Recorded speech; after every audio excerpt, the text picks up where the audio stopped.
Ionavation, we out in New Rochelle. Ionavation, moving with Intel. Ionavation, now we in the groove. Ionavation, we making money and moves. Hey. Hello, Ionavators. Welcome back to the Ionavation Podcast. I'm Gerry. And I'm Bert, and today we're with Matthew Di Gesu, a local entrepreneur and owner of Pizzeria La Rosa. Hello. Thank you for joining us today, Matt. Thanks for having me. Yeah, no problem. So Pizzeria La Rosa is a restaurant that's about to be just under 2 years old. It's in New Rochelle, and it's a incredible wood-fired pizzeria, and it's highly recommended. So let's just get into it. Can you tell me a little bit about Pizzeria La Rosa and how you got started? I found it on Craigslist at 4 a.m. after a crazy night working in Brooklyn, and called the number probably 8 a.m.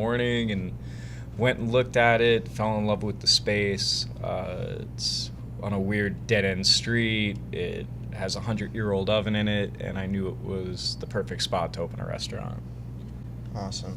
So you got into it with a partner. So can you tell us about how you two met up and why you decided to start the business together? Well, my main partner, Frank, I met him a few years before I started working in his restaurant. I was in town. I was living in California for about a decade, and I was back in town for a wedding, and my friend lived around the corner from Best Pizza in Williamsburg. It was a spot that I had heard a lot about and wanted to check out, and I met Frank there that day and really loved what he was doing. And when I moved back to New York 4 years ago, I stopped in and wanted to see if they wanted any help, and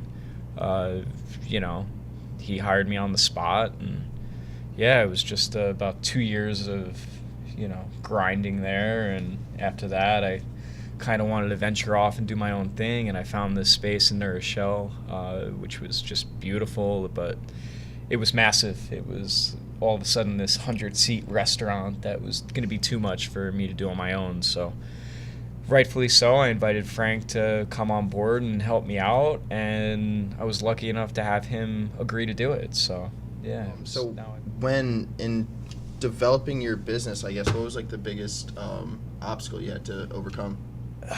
There was so many obstacles. So the restaurant itself is a 100-year-old space. It was a bakery that opened in 1923, I believe. And it was just, we looked at the space, we saw this beautiful oven, we saw a bar, we saw a restaurant. We were like, cool, let's sign a lease. We didn't realize that everything in it had lost, we thought everything would have been grandfathered in. And essentially, once a business is closed for more than a year in New York State, you lose everything that was grandfathered in. So are you referencing liquor licenses?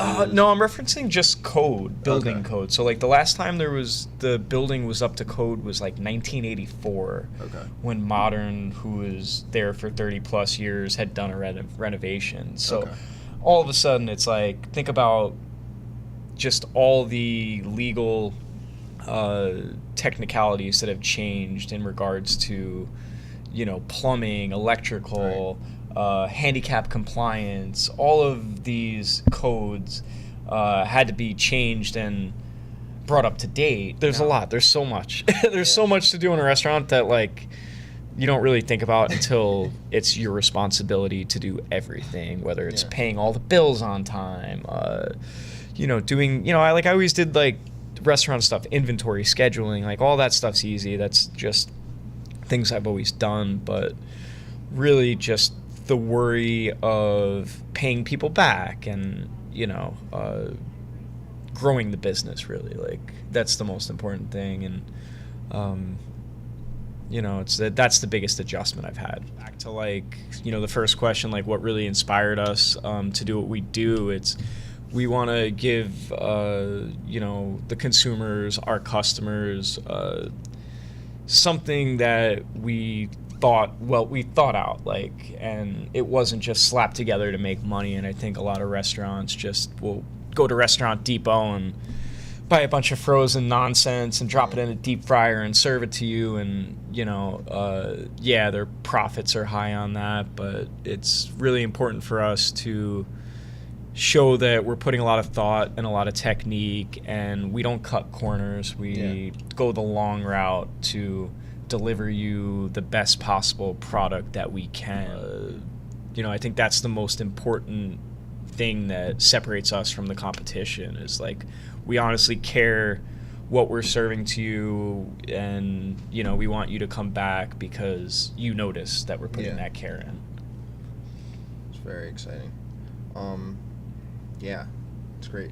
So You gotta check out Pizzeria La Rosa. Check it out. Pizzeria La Rosa here Bert- in New Rochelle. It's close Yes, by. and Bert was actually my first hire. Very true.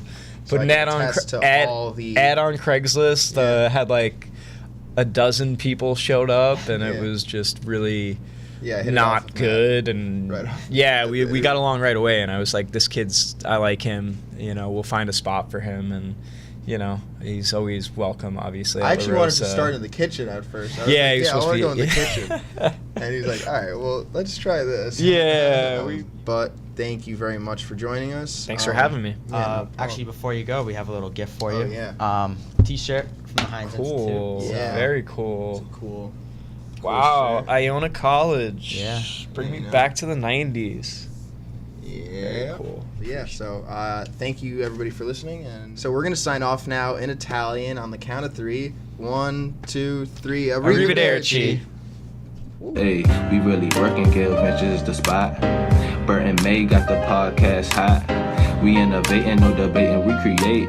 Ionavators in our lane, never hating. We just worry about us and what we do. Ionavation Podcast show, get in tune.